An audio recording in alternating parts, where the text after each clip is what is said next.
Página 196. Ciencia y tecnología después de Néstor y de la deuda. El 3 de marzo del 2005 logramos la salida del default, luego de la obtención de 70,07% de adhesión a la reestructuración de la deuda. Se pagaron 27.057 millones de dólares.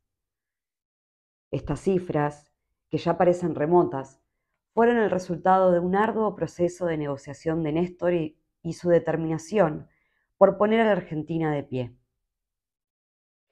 Durante esa negociación, el ministro de Economía y Producción todavía era Roberto Lavagna, pero la verdad es que quien la llevó operativamente adelante fue Guillermo Nielsen, el secretario de Finanzas del Ministerio. En septiembre del 2003, Nielsen y Lavagna viajaron a Dubái, a la asamblea anual del Fondo Monetario Internacional. Fueron también a hacer la oferta a los acreedores. Antes de eso, hubo una reunión en Olivos en donde Lavagna, con todo su equipo, debía explicarle a Néstor en qué iba a consistir efectivamente esa oferta. Fue un domingo. Era necesario que Néstor les autorizara la oferta que tenían pensado hacer. Ese día, no me olvido más, vinieron Lavagna, Nielsen, Sebastián Payá, que luego de dejar nuestro gobierno fue titular de la Cámara que agrupaba a las administradoras de fondos de pensión, las AFJP, y otros integrantes del equipo económico. Fuimos a la reunión Néstor, Zanini, Alberto y yo. Llegué última de los 4 y a propósito me había puesto una boina roja, como diciendo, llega el soviet. Porque ellos tenían esa idea de nosotros. Pensaban que éramos todos una manga de tarados que no entendíamos nada. Se había montado una pantalla para proyectar un PowerPoint en la sala de reuniones más grande de la jefatura de gabinete, en donde se reúnen los ministros, y Lavagna y Nielsen explicaban todo. Néstor escuchó toda la presentación muy atentamente y cuando terminaron dijo, no, Roberto, tenemos que hacer una oferta menor porque no vamos a poder pagar eso. No me acuerdo la cifra, pero dijo que la oferta tenía que ser otra, con mayor quita. Cuando Nielsen escuchó a Néstor, dijo, yo no voy. No puedo ir con eso porque me van a sacar a las patadas.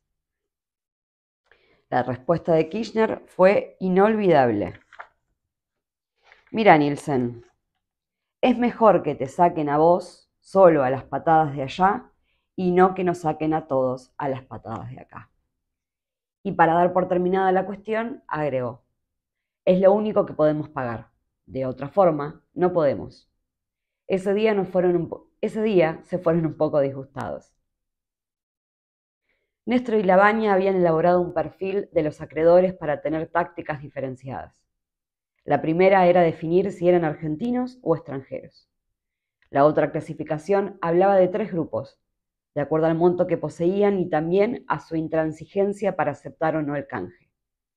Los más intransigentes eran los fondos buitre, aquellos que habían comprado a precio vil los bonos en default. La segunda categoría eran los ahorristas individuales y la tercera, los inversores institucionales. Tanto Néstor como Lavagna tenían algo muy claro. Sabían que los buitres eran usureros, que no aceptarían el canje y que se dedicarían a sabotearlo. No solo el nivel de quita fue un problema. Previamente, la operación de la reestructuración había entrado en crisis cuando el banco que originalmente había contactado a Lavagna, el BNR Bacovia, decide retirarse un poco antes de que la Argentina realice la oferta. Fue un verdadero mamazo. Roberto pensó que la reestructuración había fracasado. No. Fue un verdadero masazo. Fue un verdadero masazo. Roberto pensó que la reestructuración había fracasado. Estaba muy mal y fue a ver a Néstor para presentarle la renuncia. Parecía un fracaso irremontable. Pero Kirchner, con una enorme grandeza y creo que también inteligencia, que no sé si otros hubieran tenido, no le aceptó la renuncia. Roberto, vamos a conseguir otro banco y vamos a hacer el canje igual. Lo apoyó muy fuertemente a pesar a que estaba abrumado y quería irse. Kirchner, con la fuerza y el optimismo que siempre tuvo, aún en los peores momentos, dijo, vamos a salir. Y salimos. Se consiguió un acuerdo con el Bank of New York Mellon, pero Lavagna seguía dudando del éxito de la operación. En razón de que la quita propuesta era muy grande, inédita en la historia de las finanzas globales.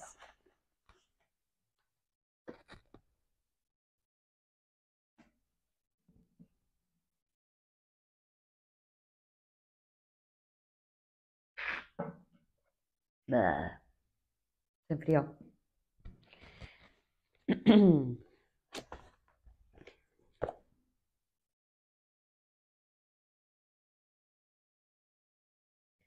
Le decía, no vamos a llegar a lograr una aceptación del 66%.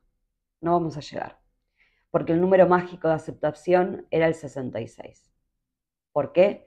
Porque normalmente en todos los países del mundo la ley de quiebras establece que para que sea aceptado el acuerdo ofrecido por el deudor, tiene que participar al menos un 66% de los acreedores. Es una cifra que se repite casi en todas las legislaciones del mundo. Bueno, finalmente lo logramos. Estuvimos 10 puntos arriba con el 76,07% de aceptación. Fue un éxito. Y durante mi primera gestión, en junio del 2010, hicimos la segunda reestructuración, logrando una adhesión de casi el 93% de los acreedores. Solo los fondos buitre, con un 7%, no aceptaron ingresar a ninguno de los dos canjes. Para la segunda reestructuración de la deuda, Lavagna ya no era ministro. Renunció a pedido de Néstor el 27 de noviembre del 2005. Néstor estuvo a punto de pedirle la renuncia en plena campaña electoral de ese año para las elecciones de medio término. Yo era candidata a senadora por la provincia de Buenos Aires y recuerdo que ya existía el enfrentamiento, especialmente con Eduardo Duhalde, quien había sido presidente provisional de la Argentina y referente político de Lavagna. Néstor nunca quiso pelearse con Duhalde. La negociación de las listas de legisladores de la provincia de Buenos Aires estaba a cargo de Alberto Fernández y habíamos llegado a un consenso. El dualdismo pedía 7 lugares en la lista de diputados y Néstor había dicho que sí. Al otro día de cerrado el acuerdo dijeron que no, que ahora querían 8.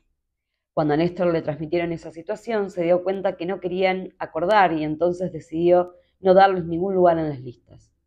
En realidad creo que el único que no quería pelear era Néstor. Me acuerdo que el negociador de ellos era José María Díaz Bancalari, que siempre acompañó y fue candidato a senador junto con Hilda Chiche Duhalde, pero que además siempre tuvo muy buena relación con nosotros. Sin embargo, y ya en plena campaña electoral, Lavagna decidió ir al programa de Mirta Legrand y cuando ella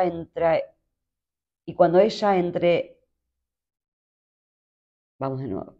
Sin embargo, y ya en plena campaña electoral, Lavagna decidió ir al programa de Mirta Legrand y cuando ella, entre plato y plato, le preguntó ¿a quién apoya usted?, Roberto contestó, yo no apoyo a nadie, la economía no va a elecciones. Él, que era ministro de Economía de nuestro gobierno, en plena disputa electoral con Duhalde, dijo que no apoyaba a ninguna de las dos candidatas, que las dos éramos bárbaras. Algo insólito, parecía casi una provocación. No lo podíamos entender y Néstor quería que se fuera. Recuerdo que lo frené para que no le pidiera la renuncia, porque estaba decidido a hacerlo en ese momento. Sentía que había desafiado públicamente su autoridad. De refilón también me tocaba a mí. Era el ministro de Economía de la gestión y yo era la esposa del presidente, candidata a senadora por la provincia de Buenos Aires. El gato abriendo la puerta. Me perdí.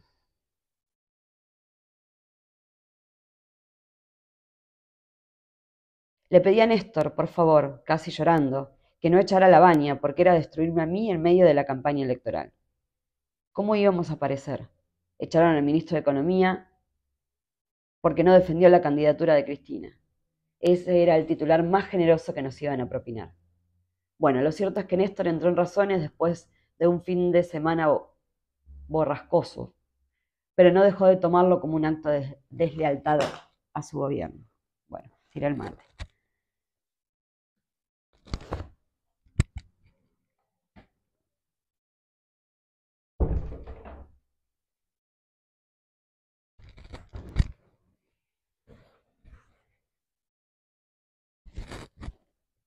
La tregua duró poco. Ganamos las elecciones a fines de octubre por amplio margen y casi un mes después, Néstor llevó adelante la decisión que había tomado aquel día. Un lunes, llegó Lavagna con sus carpetas de trabajo a reunirse con Néstor y mientras sacaba sus papeles, Kirchner le pidió la renuncia. Guardó los papeles y se fue. Con Roberto también teníamos una diferencia importante con el tema de las tarifas. Parecía un lobista de las empresas de servicios públicos. Y no era el único. Duhalde también tenía la misma posición. Pero las tarifas eran todo un tema. Pedían que fueran muy altas, cosa a la que Néstor se oponía rotundamente, porque sostenía que una de las claves del modelo económico eran tarifas que mejoraran indirectamente el salario y fueran un diferencial que impulsara el crecimiento y desarrollo del comercio y la industria, especialmente la de las pymes. Lo cierto es que en aquella oportunidad, con Lavagna, se combinaron esos dos elementos, la presión por el aumento de las tarifas y su posición durante la campaña electoral. ¿Cómo se puede formar parte de un gobierno pero no apoyar a sus candidatos en la contienda electoral, cuando además éramos los que teníamos que aprobar el presupuesto, mientras los otros nos estaban poniendo palos en la rueda? Fue algo increíble. Fue un comentario en un contexto complicado, donde decían miles de cosas en contra de nuestro gobierno. Nos atacaron mucho con el tema de los derechos humanos. Duhalde se había convertido en un cruzado de ese tema contra nosotros, además de criticar también el asunto de las tarifas. Hasta Daniel Scioli, que era vicepresidente y terminó siendo nuestro candidato a presidente en 2015, cuestionaba esos temas. ¿Alguien imagina que, por ejemplo, cuando hubo elecciones en la provincia de Buenos Aires entre nosotros y María Eugenia Vidal, el ministro de Economía de Macri o su jefe de gabinete, Marcos Peña Brown, hubiera dicho: la verdad es que son dos buenos candidatos, para mí es lo mismo que gane Cristina o que gane Bullrich? No, no es así la cosa. ¿Qué hubieran dicho? Lo menos que estaban locos. A nosotros todo el mundo podía decirnos y hacernos las cosas que no se le admiten a nadie. Pero si lo hacían contra nosotros estaba bien. Eran signos de democracia.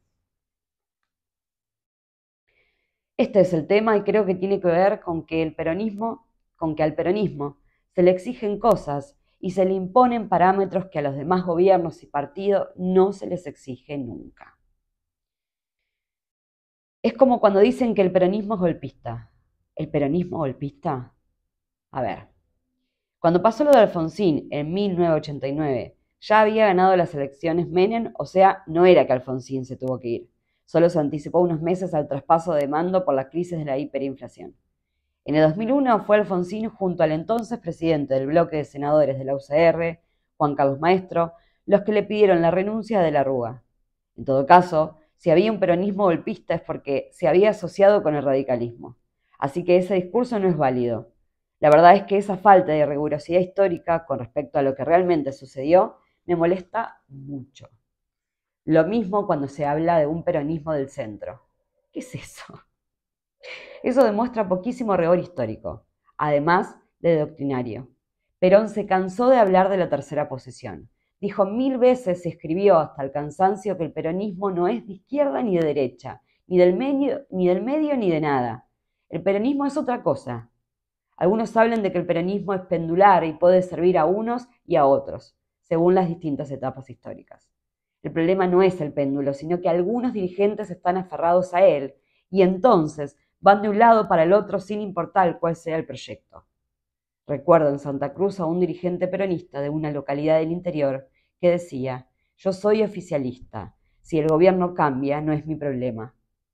El sentido del humor ante todo. Lo cierto es que pese a que Lavagna ya no formaba parte del gobierno, cuando el 15 de diciembre del 2005 Néstor anunció la cancelación total de la deuda con el Fondo Monetario Internacional por 9.500 millones de dólares, Roberto lo llamó por teléfono. Lo felicitó y le dijo que era una decisión extraordinaria e histórica. La verdad, estuvo muy bien. 13 años después, el gobierno de Macri tiró por la borda el enorme esfuerzo que hicimos los argentinos durante una década, la de nuestros gobiernos, para lograr el crecimiento sin endeudarnos con el mundo, a pesar de la hostilidad de los fondos buitre, a los que el gobierno de Cambiemos, ni bien asumió, les pagó más de lo que nos habían pedido a nosotros con el publicitado argumento de que de esa manera la Argentina iba a conseguir más y mejor financiamiento. Sin embargo, a los 2 años y medio de haber pagado más y sin chistar a los buitres, termina en el Fondo Monetario Internacional por falta de financiamiento internacional. Increíble, increíble. A fines del 2018, el porcentaje de deuda externa alcanzaba el 98% del PBI. Nosotros soportamos no tener acceso a los mercados de capital y superamos 5 corridas cambiarias. Sin embargo, cuando terminamos nuestro gobierno, la deuda exigible en moneda extranjera representaba tan solo el 13% del PBI. Éramos uno de los países menos endeudados del mundo. Justamente la primera corrida cambiaria comenzó con la crisis financiera internacional, casi en paralelo con el inicio de mi primera presidencia.